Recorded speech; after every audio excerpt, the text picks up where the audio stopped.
सातवें चैप्टर में कुछ उदाहरण और बचे हैं जिसको आज हम लोग करेंगे। तो उसमें सबसे इम्पोर्टेंट है वृत्तखंड का क्षेत्रफल।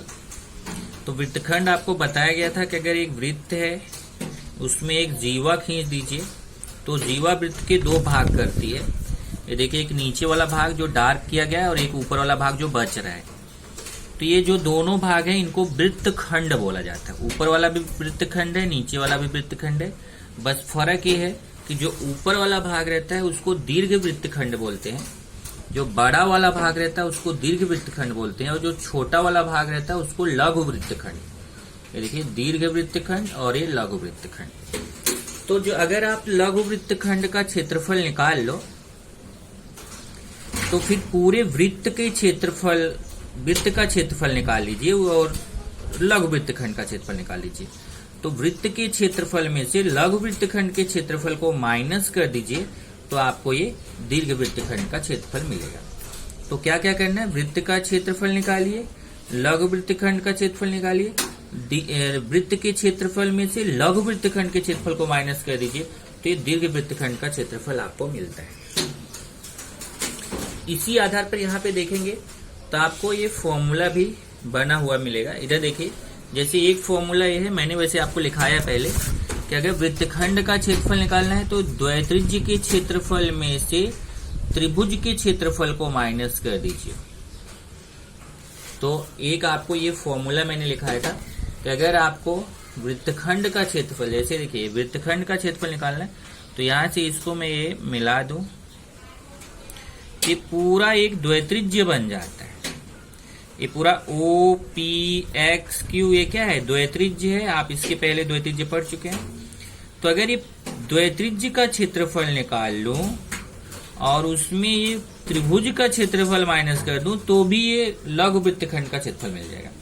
तो लघु वृत्तखंड का क्षेत्रफल निकालने का दो तरीका है। पहला, द्वैत्रिज्य के क्षेत्रफल में से त्रिभुज के क्षेत्रफल है, देखिए ऊपर बन रहा है ना त्रिभुज ओपीक्यू, ये पूरा भाग जो है ना ये दोनों मिला के ये द्वैत्रिज्य बन रहा है। तो द्वैत्रिज्य का क्षेत्रफल निकाल लीजिए और ये केवल त्रिभुज ओपीक्यू जो बन रहा है ऊपर की तरफ उस त्रिभुज का क्षेत्रफल निकाल लीजिए और द्वैत्रिज्य के क्षेत्रफल में त्रिभुज के क्षेत्रफल को माइनस कर दीजिए तो वृत्तखंड का क्षेत्रफल मिल जाएगा। ये हो गया एक सूत्र। दूसरा डायरेक्ट सूत्र है। ये देखिए, डायरेक्ट ये सूत्र बना हुआ है। ये सूत्र उसी सूत्र से बना हुआ है, r square pi theta upon 360 minus sine theta upon 2। ये भी वृत्तखंड का, लघु वृत्तखंड जो आपका है उसका क्षेत्रफल निकालने का ये सूत्र है, r square pi theta upon 360 minus sine theta upon. तो बेस्ट आपके लिए रहेगा कि आप डायरेक्ट सूत्र लगा के करो। बाकी तरीका दोनों है, दोनों आना चाहिए आपको। तो जैसे इसमें अगर आप देखेंगे तो उदाहरण एक है, पेज नंबर 157 पर उदाहरण एक है। तो मैं आपको ये उदाहरण एक डिस्कस करूंगा दोनों तरीके से। यहाँ पे देखिए इसने दोनों तरीका सिखाया है।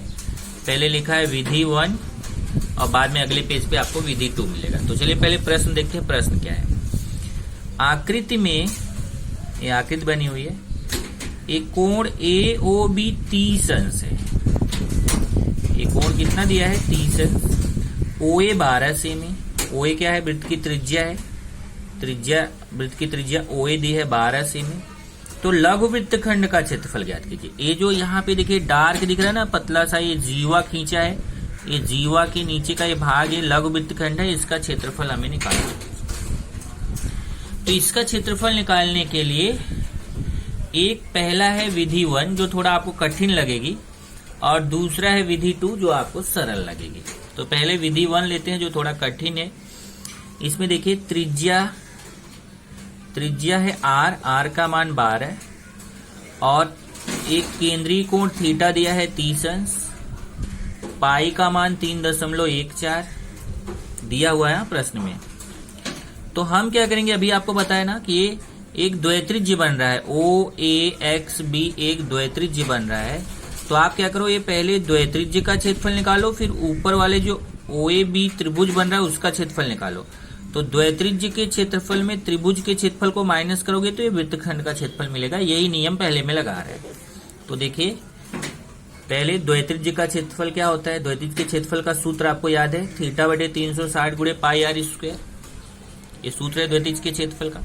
तो थीटा का मान 30 है, तो थीटा की जगह 30/360 गुणे पाई का मान 3.14 गुणे आर का मान 12 का स्क्वायर। फिर यहां से देखिए इसको 0 काट देंगे और 3 से इसको काटेंगे तो यहाँ 12 आएगा, और ये 12 का स्क्वायर है मतलब 12 गुणे 12 रहेगा, तो 1/12 इसको काट देगा तो यहाँ 1/12 बचेगा।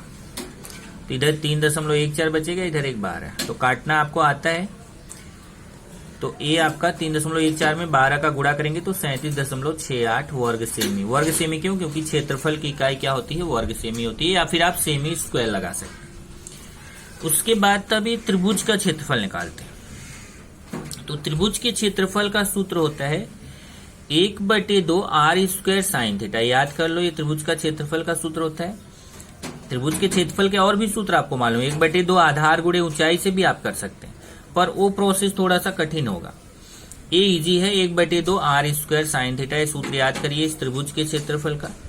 1/2 आर का मान कितना है? 12। आर की जगह 12 रख दिया, 12 का स्क्वायर गुणे साइन थीटा। थीटा मतलब थीटा का मान कितना है? यहाँ देखिए 30 अंश, तो यहाँ साइन 30 अंश हो जाएगा। अब 1/2 गुणे 12 का स्क्वायर 144, और साइन 30 अंश का मान आपको त्रिकोणमिति सारणी से जाके देखना पड़ेगा। त्रिकोणमिति सारणी से जाके देखिए, आप त्रिकोणमिति चैप्टर पढ़े थे, उसमें आप देखेंगे त्रिकोणमिति सारणी आपको मैंने बनाना सिखाया था, वहां से जाके देखेंगे तो साइन 30 अंश का मान आपको मिलेगा 1/2।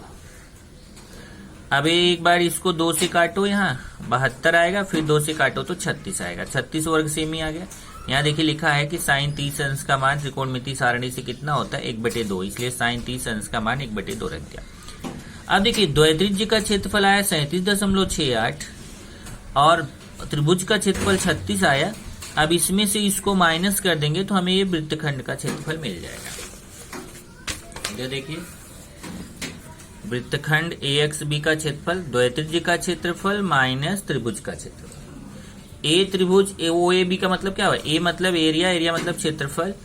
OAB त्रिभुज OAB का एरिया मतलब क्षेत्रफल। तो इसको आप ऐसे भी लिख सकते हो, त्रिभुज OAB का क्षेत्रफल। इसने शॉर्ट में लिखा है एरिया त्रिभुज OAB मतलब त्रिभुज OAB का क्षेत्रफल। ये देखिए घटा दिया तो 1.68 व सेमी लिखा, व सेमी मतलब वर्ग सेमी। तो एक तरीका ये है। दूसरा थोड़ा इजी है, डायरेक्ट अगर आपको सूत्र याद है डायरेक्ट सूत्र लगाओ, मान रखो, काम खत्म। ये देखिए ये इजी पड़ेगा आपको। वृत्तखंड के क्षेत्रफल का डायरेक्ट सूत्र लगा दो, r² pi theta upon 360 minus sine theta upon 2। मैंने एक्सरसाइज में सारे क्वेश्चन इसी सूत्र से कराए हैं। r का मान 12 है तो r का मान 12 रख दिया, उस पे स्क्वायर। पाई का मान 3.14, थीटा का मान 30/360 माइनस साइन, फिर यहाँ थीटा का मान 30 अंश बटे 2। अब ये 12 का स्क्वायर 144, इधर इसको काट देंगे तो 12 आएगा, 0 कटेगा, 3 से 36 में भाग देंगे तो 12 आएगा। नीचे 30 से 360 को काटो 12 आएगा, और ये 3.14 है ये। और साइन 30 का मान 1/2 होता है, तो यहाँ ध्यान रखना जरा, ये आपको समझने में प्रॉब्लम नहीं होना चाहिए। साइन 30 का मान 1/2 होगा और ये बटे 2। साइन 30 का मान कितना होगा? 1/2 और ये बटे 2।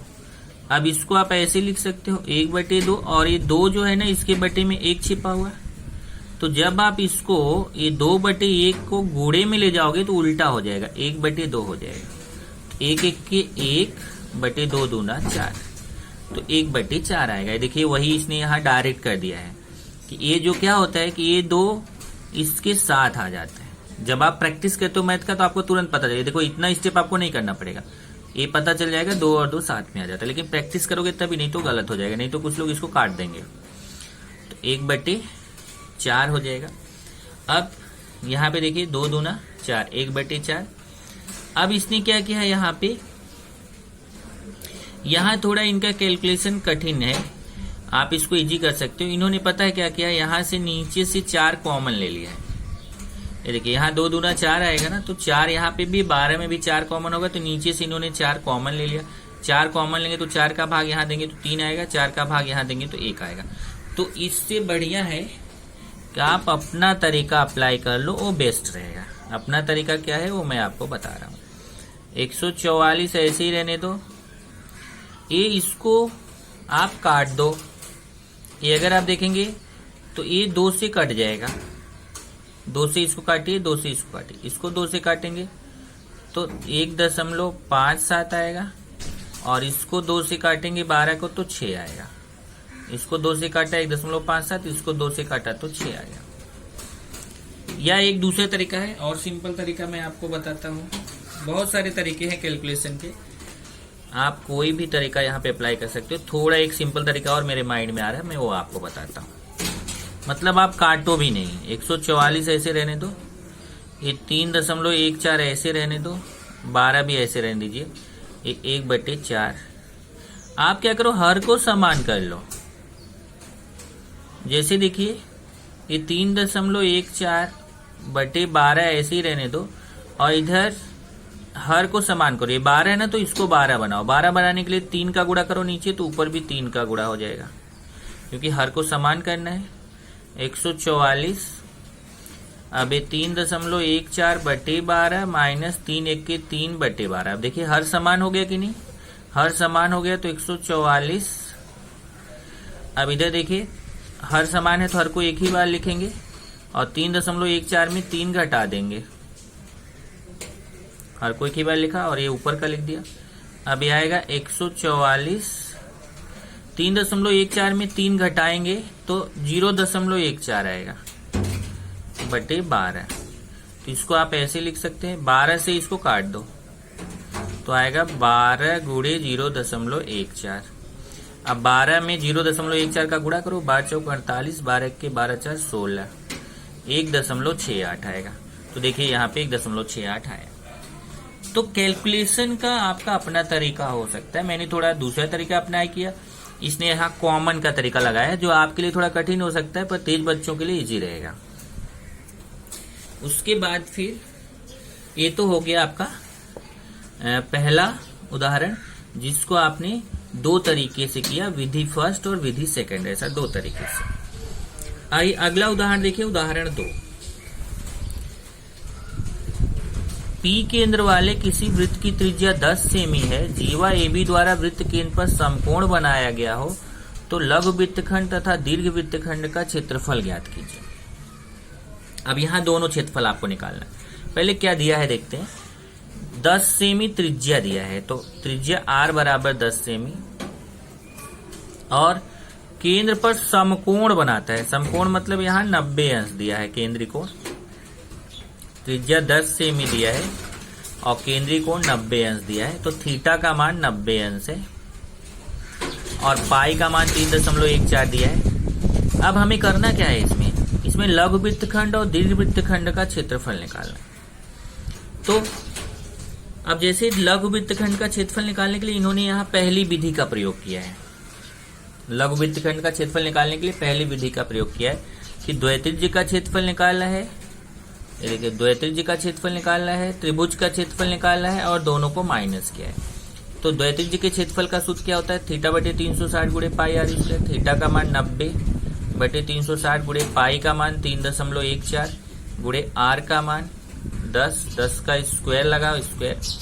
ये देखिए इसको काट देंगे तो 1/4 आएगा, क्योंकि 0 0 कटेगा, 9 चौक 36, तो ऊपर 9 1 के 9, नीचे 9 चौक 36, 1/4। और इधर 10 का स्क्वायर 100 होगा, 100 का 3.14 में गुणा करेंगे तो 314 आएगा। फिर 4 से 314 में भाग देंगे तो 78.5 वर्ग सेमी आएगा। वर्ग सेमी लिखा मतलब वर्ग सेमी। ये तो हमें ये द्वैत्रिज्य का क्षेत्रफल आ गया।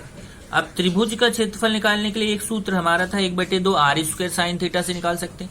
यहाँ क्योंकि 90 अंश था ना, इसलिए इन्होंने अपना पुराना वाला सूत्र लगा दिया। 90 अंश होने का मतलब ये दोनों लंब हैं, तो 1/2 आधा गुणे ऊंचाई लगा सकते हैं। 1/2 आधार भी 10 और देखिए ऊंचाई भी 10, क्योंकि ये भी 10, ये भी 10, ये भी त्रिज्या, ये भी त्रिज्या है, तो 10 10, फिर 2 25 10, 5 आएगा, 5 का 10 में गुणा 50 वर्ग सेमी। फिर द्वैत्रिज्य के क्षेत्रफल में त्रिभुज के क्षेत्रफल को माइनस कर देंगे तो वृत्तखंड का क्षेत्रफल आएगा। देखिए वृत्तखंड का क्षेत्रफल, लघु वृत्तखंड का क्षेत्रफल, द्वैत्रिज्य का क्षेत्रफल माइनस त्रिभुज का क्षेत्रफल, 78.5 माइनस 50 घटाएंगे तो 28.5 वर्ग सेमी आएगा। ये हमें ये आ गया किसका क्षेत्रफल, ये लघु वृत्तखंड का क्षेत्रफल। अब हमें दीर्घ वृत्तखंड का क्षेत्रफल निकालना है, तो क्या करेंगे, पहले हम वृत्त का क्षेत्रफल निकालेंगे, फिर उसमें से माइनस करेंगे। बराबर, तो हमें दीर्घ वृत्तखंड का क्षेत्रफल आएगा। बाकी जैसा मैंने बताया कि ये जो लघु वृत्तखंड का क्षेत्रफल निकालना है, इसको आप इस सूत्र से भी निकाल सकते हैं।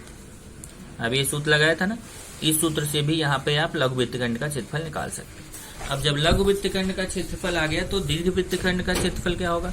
वृत्त का क्षेत्रफल माइनस लघु वृत्तखंड का क्षेत्रफल। अब इन्होंने क्या किया, यहाँ वृत्त का क्षेत्रफल इसी सूत्र में निकाला है। आप चाहे तो यहाँ पहले से ही वृत्त का क्षेत्रफल पहले निकाल लो। वृत्त का क्षेत्रफल क्या होता है? पाई आर स्क्वायर। वृत्त का क्षेत्रफल पाई आर स्क्वायर होता है। पाई का मान 3.14 गुणे आर का मान 10।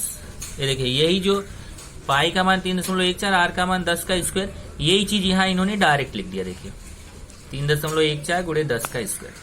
इसलिए आपको उदाहरण समझ में नहीं आता, क्योंकि उदाहरण में कभी भी कुछ भी करते हैं तो आपको वहां समझ में नहीं आता। बाकी रहता वही है जो हम प्रश्न संग्रह में कराए रहते हैं, वही उदाहरण में होता है, वही प्रकीर्ण में रहता है। केवल क्या रहता है ना, क्या आप गाइड से देखते हो आपको नहीं समझ में आता, आप उदाहरण से देखते हो नहीं समझ में आता, क्योंकि मैंने वहां पे कराया जैसा, यहाँ कुछ अलग घुमा देते हैं। और अगर आप वही सेम वैसा ही करने की कोशिश करो तो आपको प्रॉब्लम नहीं आएगा। तो यहाँ देखिए इन्होंने डायरेक्ट किया, तेज बच्चों को समझ में आ जाता है। तो समझ में आया ना, वृत्त का क्षेत्रफल आप पहले निकाल लो, यहाँ पे निकाल के फिर डायरेक्ट मान रखो। तो जैसे देखिए यहाँ पे 3.14 गुणे 10 का स्क्वायर 100 होगा। अब 100 का 3.14 में गुणा करोगे तो 314 आएगा। ये 3.14 में 100 का गुणा करोगे 314। देखिए यहाँ पे आया 314।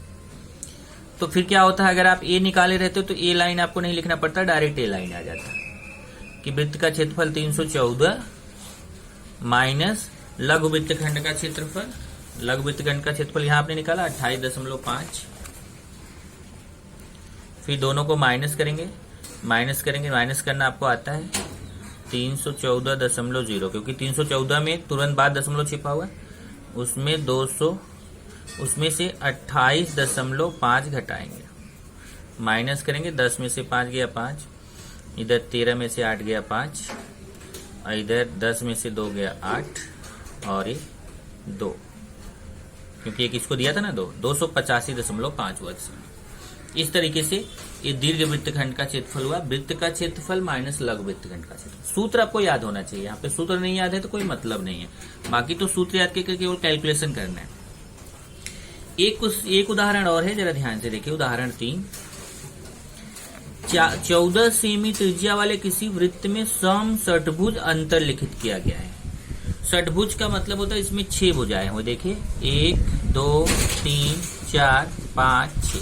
तो पहले एक वृत्त है, उसमें सम षटभुज बनाया गया, मतलब 6 भुजाएं हैं लेकिन 6 की 6 बराबर हैं। सम का मतलब होता है समान षटभुज, समान भुजाओं वाला षटभुज।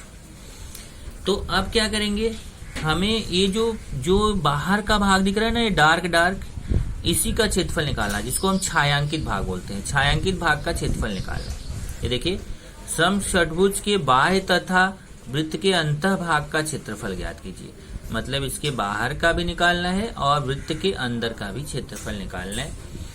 पाई का मान 22/7 लेना है, करनी में 3 का मान 1.732 लेना है। तो हम क्या करेंगे, यहाँ पे पहले देखते हैं कि एक नया यहाँ पे आपको फॉर्मूला याद रखना पड़ेगा, सम षटभुज का क्षेत्रफल। ये आपने 9वीं में पढ़ा था। तो यहाँ जरा देखिए कि पहले क्या क्या दिया हुआ है। 14 सेमी त्रिज्या वाले किसी वृत्त में सम षटभुज अंतर लिखित किया गया है। तो पहले अगर आप देखेंगे तो सम षटभुज, ये देखिए वृत्त की त्रिज्या दी गई है। क्या दिया है आपको? वृत्त की त्रिज्या दिया है। वृत्त की त्रिज्या r बराबर कितना दिया है? 14 सेमी। वृत्त की त्रिज्या r का मान दिया है कितना? 14 सेमी। और क्या दिया है? बस इतना ही दिया हुआ है। और ये बाकी पाई का मान दिया, करनी में 3 का मान दिया। अब इसमें एक आपको नॉलेज होना जरूरी है कि इसमें क्या होता है ना, ये जो सम षटभुज बनाया जाता है ना, इसको अगर आप यहां से ऐसे खींचो तो ये ये इसकी त्रिज्या और इसकी भुजा हमेशा समान होती। अगर वृत्त में आप समषटभुज बनाते हो तो इसकी त्रिज्या और भुजा समान होती। मतलब अगर ए 14 सेमी है, ए 14 सेमी है तो ए भी 14 सेमी आता है। इसलिए देखो यहाँ पे इसने शुरुआत में ही लिखा हल में, हल समषटभुज की भुजा बराबर समषटभुज के परिवृत्त की त्रिज्या। मतलब इसकी जो त्रिज्या है ना और समषटभुज की भुजा दोनों बराबर होती। तो ये लाइन ध्यान से समझ लीजिए। समषटभुज की भुजा, ये भुजा है ना समषटभुज की, ए भी है, ए भी है, सब तो बराबर ही है। तो समषटभुज की भुजा बराबर है समषटभुज के परिवृत्त की त्रिज्या। ये जो त्रिज्या है इस त्रिज्या के बराबर है। इसका मतलब समषटभुज की भुजा भी कितनी हो जाएगी, त्रिज्या 14 है तो समषटभुज की भुजा भी कितनी हो जाएगी, 14 सेमी। अब हमें निकालना है समषटभुज का क्षेत्रफल। तो ये समषटभुज के क्षेत्रफल का सूत्र होता है 6 करणी में 3/4 गुणे भुजा का स्क्वायर।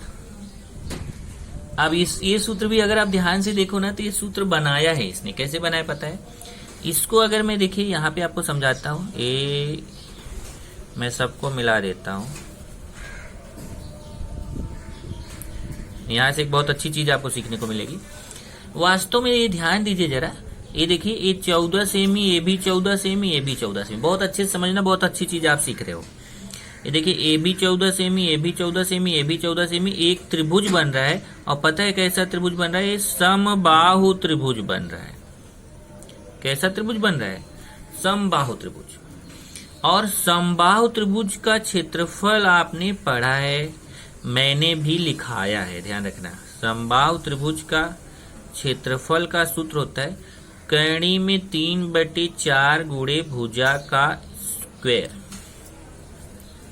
ये आपने पढ़ा है समबाहु त्रिभुज के क्षेत्रफल का सूत्र करणी में 3/4 गुणे भुजा का स्क्वायर। अब अगर आप ध्यान दो तो यहाँ पे अगर आप एक समबाहु त्रिभुज का क्षेत्रफल निकाल लो इसी सूत्र से, करणी में 3/4 गुणे भुजा स्क्वायर। भुजा का मान आपको 14 पता ही है, चाहे आप इधर से लो चाहे इधर। तो ये देखो इसमें एक समबाहु त्रिभुज का क्षेत्रफल आपको इस सूत्र से मिल जाएगा। तो कितने समबाहु त्रिभुज यहाँ बन रहे हैं? 1 2 3 4 5 6, 6 समबाहु त्रिभुज बन रहे हैं। तो अगर एक समबाहु त्रिभुज का क्षेत्रफल निकाल लीजिए और उसका 6 गुना कर दीजिए तो ये पूरा समषटभुज का क्षेत्रफल मिल जाएगा। तो समषटभुज के क्षेत्रफल का जो सूत्र बना हुआ है ना, वो समबाहु त्रिभुज के क्षेत्रफल से बना हुआ है कि समबाहु त्रिभुज का क्षेत्रफल निकालो और उसमें 6 का गुणा कर दो, क्योंकि इसमें 6 भाग है। फिर से गिनो, 1 2 3 4 5 6 का गुणा कर दो तो पूरा समषटभुज का क्षेत्रफल मिल जाएगा। ये देखिए वही सूत्र यहाँ लगाया, ध्यान से देखना। ये देखिए समषटभुज का क्षेत्रफल बराबर 6 गुणे समबाहु त्रिभुज का क्षेत्रफल। लगा ना समबाहु त्रिभुज का क्षेत्रफल, यही है ना समबाहु त्रिभुज का क्षेत्रफल। करणी में 3/4 गुणे भुजा का स्क्वायर। इधर देखिए करणी में 3/4 गुणे भुजा का स्क्वायर। तो 6 का गुणा क्यों किया? क्योंकि इसमें कितने समबाहु त्रिभुज बन रहे हैं? 6 समबाहु त्रिभुज बन रहे हैं। तो इधर समबाहु त्रिभुज का क्षेत्रफल का सूत्र लगा दिया और उसमें 6 का गुणा कर दिया, तो ये समषटभुज का क्षेत्रफल मिल जाएगा। तो 6 गुणे करणी में 3/4 गुणे भुजा का स्क्वायर। भुजा कितना है? 14 है, 14 का स्क्वायर। अब इसका कैलकुलेशन आपको करना पड़ेगा। कैलकुलेशन कैसे करेंगे? देखिए बहुत आसान है। इसको यहाँ 2 से काट दीजिए, 2 3 6, 2 दूना 4, ऊपर 3 बचेगा और करणी में 3 का मान यहाँ ऊपर दिया है 1.732। फिर देखिए 3, फिर गुणे करणी में 3 का मान, फिर से देख लीजिए 1.732। तो करणी में 3 का मान 1.732, फिर गुणे 14, गुणे 14, 2 बार 14 गुणा क्यों किया? क्योंकि स्क्वायर लगा हुआ है। और बटे में नीचे देखिए 2 को काटा हूं ना मैं, तो यहाँ नीचे 2 बच रहे। फिर 2 से इसको काट दो, 2 7 14। अब ये बचेगा कितना? 3 गुणे 1.732 गुणे 7 गुणे 14। ये बारी बारी से चारों का गुणा करोगे तो इतना आएगा 509.208 वर्ग सेमी। तो आप इसको चाहे 208 कर लो, चाहे इसको एक संख्या छोड़ के 2 यहाँ 1 लिख के इसको बढ़ा भी सकते हो, आपके ऊपर है। ज्यादा सही तरीका है हम बाद में करें उसको। अब यहाँ देखिए तो ये समषटभुज का क्षेत्रफल हमें मिल गया। इतना। अब हम निकालेंगे वृत्त का क्षेत्रफल। क्यों निकाल रहे हैं फिर से देखो, हमें ये जो छायांकित भाग है इसका क्षेत्रफल निकालना है। तो हम क्या करेंगे, वृत्त के क्षेत्रफल में से समषटभुज के क्षेत्रफल को माइनस कर देंगे तो ये छायांकित भाग का क्षेत्रफल हमें मिल जाएगा। इसलिए अब हम वृत्त का क्षेत्रफल निकालने जा रहे हैं। वृत्त का क्षेत्रफल क्या होता है, पाई आर स्क्वायर। पाई का मान 22/7, आर का मान 14। देखिए वृत्त की त्रिज्या आर का मान 14 है, तो 14 का स्क्वायर मतलब 14 का 2 बार गुणा, इधर 7 दूना 14, फिर 22 दूना 44, 44 में 14 का गुणा करेंगे तो 616 वर्ग सेमी आएगा। अब उसने बोला है समषटभुज के बाह्य तथा वृत्त के अंतः भाग का क्षेत्रफल ज्ञात कीजिए। मतलब उसने क्या बोला है कि जो समषटभुज है इसके बाहर का भाग का क्षेत्रफल निकालना है और वृत्त के अंदर का। तो वृत्त के अंदर का और समषटभुज के बाहर का, केवल उसने क्या किया ना, वर्डिंग बदल दिया। वो बोल सकता था छायांकित भाग का क्षेत्रफल निकालिए, तो आपको आसानी से समझ में आ जाता, लेकिन उसने बोला वृत्त के अंदर का तो निकालना है, लेकिन वृत्त के अंदर का पूरा नहीं निकालना, बल्कि जो समषटभुज को छोड़ के जो बाहर बाहर का है वही निकालना है। उसने बोला वृत्त के अंदर का और समषटभुज के बाहर का, तो ये जो छायांकित है वही भाग निकालना है। तो यहाँ देखिए वही बोला है, वृत्त के क्षेत्रफल में से समषटभुज के क्षेत्रफल को माइनस कर देंगे। अब वृत्त का क्षेत्रफल कितना है, 616, माइनस समषटभुज का क्षेत्रफल है 509.208, माइनस करना आपको आता है 616 है 616.000, क्योंकि इस 616 में दशमलव उसके तुरंत बाद छिपा हुआ है। इसमें से 509.208 को घटा देंगे आप, तो आपको ये 106.792 आएगा। 10 में से 8 गया 2, 9 में से 2 गया 7, फिर 15 में से 9 गया 6, फिर 0 में से 0 गया 0, 6 में से 5 गया 1, 106.792। इसको चाहो तो आप इसी पे आंसर छोड़ सकते हो, या एक तरीका और है, इसको आप 2 स्थान तक आंसर दे सकते हो।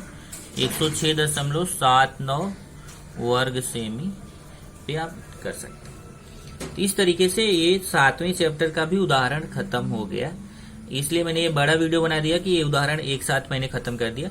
अब जो डाउट हो, वीडियो आपने देखा है उसको डाउट आप पूछ सकते हैं।